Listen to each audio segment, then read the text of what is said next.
Ambient Church has been an ongoing project of Brian Sweeney's for, I think I first heard from him 15 years ago.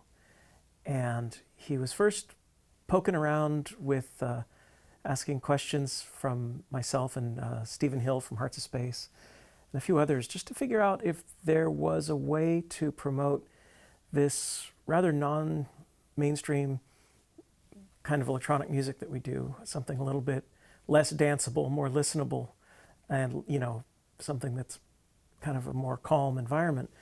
And he came up with this idea of renting older churches, that some of these congregations are fading and the churches are running out of money. They really want respectable, good audiences to actually be able to rent these beautiful spaces.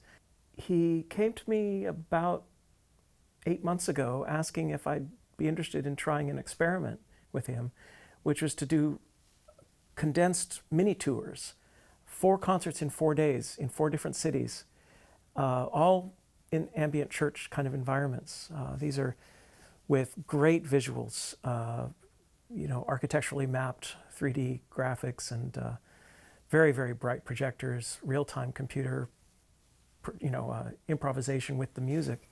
It should be a pretty good experience. A lot of what's really nice is a lot of younger audiences too. I think people associate churches with a kind of mental space, a kind of sacredness, whether or not you believe whatever dogma is being taught within that building. There's still a sense that the building was constructed to enhance a state of worship. And there's a beauty there, there's an elegance there. The acoustics create an uplifting sense of sound going up into the sky. And the ringing, it's why we use effects in our music. It's why we use reverb to somewhat emulate that sense of size, of grandeur. Oftentimes, what I've gravitated towards in touring and in picking venues is trying to find things that are off the beaten path. Things like art galleries, planetariums are fantastic because they all propose a different kind of experience. They propose an aesthetic experience or an experience of curiosity or wonder. And choosing these other non-traditional venues often proposes to the audience that they might be able to find something inside themselves, perhaps more special than every day. I think that there's a proposal that started happening in the mid-20th century with minimalist art and with abstract art.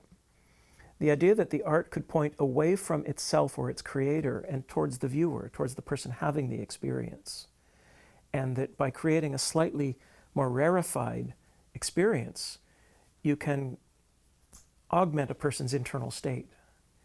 And I come from this influence of trying to create a language that points towards listening, points towards consciousness, and not towards myself. It's not about my ego or my particular life journey.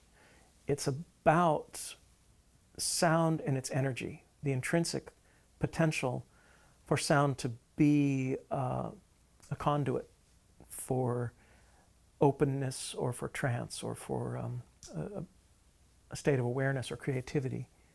I think that embracing the flaws and the impermanence as well as the hope and the possibilities is actually wonderful. It's actually something that can deepen our experience of life. And that's a project forward. For me, it's constant learning as life continues and feeling to be very lucky and very blessed to have that possibility.